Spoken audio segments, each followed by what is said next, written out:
भोपाल में अर्चना तिवारी गुमशुदगी मामले में अब नया मोड़ ले लिया है। पुलिस जांच में खुलासा हुआ कि अर्चना खुद इस पूरे प्लान की मास्टरमाइंड थी। पुलिस और परिवार दोनों ही इस खुलासे से हैरान रह गए। पुलिस ने बताया कि अर्चना परिवार की पसंद से शादी नहीं करना चाहती थी। छात्र राजनीति कर चुकी अर्चना तिवारी परिवार की पसंद से शादी करने के लिए तैयार नहीं थी। परिवार ने कई रिश्ते दिखाए, लेकिन अर्चना ने हर बार इनकार कर दिया। इसी वजह से घर में अक्सर विवाद और झगड़े होते थे। अर्चना की मुलाकात इंदौर जाने के दौरान ट्रेन यात्रा में सारांश नामक युवक से हुई और दोनों में दोस्ती यहीं से शुरू हुई। कुछ दिन पहले हरदा में अर्चना ने अपने करीबी दोस्तों के साथ बैठकर पूरा प्लान तैयार किया। इस प्लान में कैब ड्राइवर तेजिंदर का अहम रोल था। वह अक्सर अर्चना को बाहर लेकर जाता था। ट्रेन यात्रा के दौरान भी वही मौजूद था।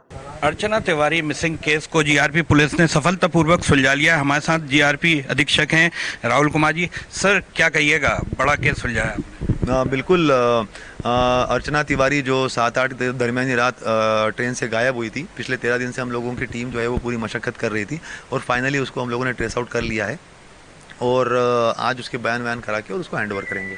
सर, जैसे ही पेशे से वकील हैं तो पूरी रणनीति इनकी थी या उसमें कुछ लड़का भी इन्वॉल्व था? कुछ टेक्निकल जानकारियाँ जो ये जानती थी वो उसने उसके इस्तेमाल करी और साथ साथ में अपने जो दोस्त थे, जैसे तेजिंदर है जिसको पता था कि सीसीटीवी कैमरे जो है वो कहाँ कहाँ पे लगे हुए, कहाँ नहीं लगे हुए, उसका उसने इस्तेमाल किया। और फिर जो उसका दोस्त था सारांश, जिसका काठमांडू में बेस था, उसको पता था कि उसका बेसिकली वहाँ पे कनेक्शन था, तो उसके कनेक्शन का इस्तेमाल करके और वो वहाँ पे काठमांडू तक गई। सर, मेन कारण क्या था घर से जाने का भागने? जो जानकारी में आया भी है और जो उससे भी पूछताछ करने में है कि भाई लगातार जो शादी का प्रेशर उसके ऊपर बनाया जा रहा था और ये अल्टीमेटम जो दे दिया गया था कि भाई 7 तारीख को जब तू वापस आएगी तो पढ़ाई वढ़ाई सब छोड़ देना है और यही से तेरे को शादी करके विदा कर दिया जाएगा। लड़का उन्होंने देख के रखा हुआ था।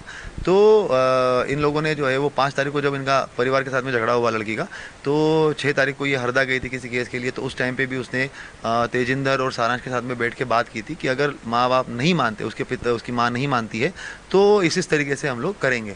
7 तारीख को इसने पूरा प्रयास किया उसकी माँ को मनाने का। फ़ोन भी काफ़ी लंबे लंबे बात हुई अपने परिवार के साथ में।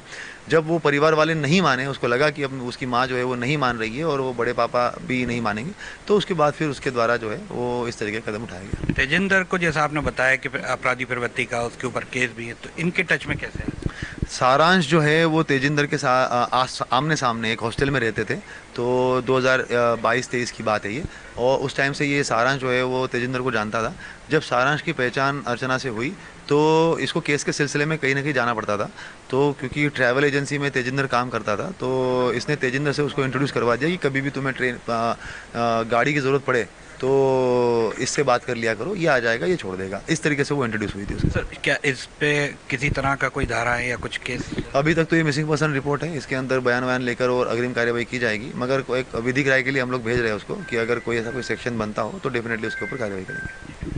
तो देखा आपने, ये थे हमारे साथ रेल अधीक्षक राहुल कुमार जी, जिनका कहना है कि अब उसके ऊपर कार्रवाई जैसा भी होता है, अगर होगा तो उसके ऊपर कार्रवाई की जाएगी। कैमरामैन हनीफ खान के साथ सऊद सिद्दीकी, न्यूज़ रूम 7 भोपाल।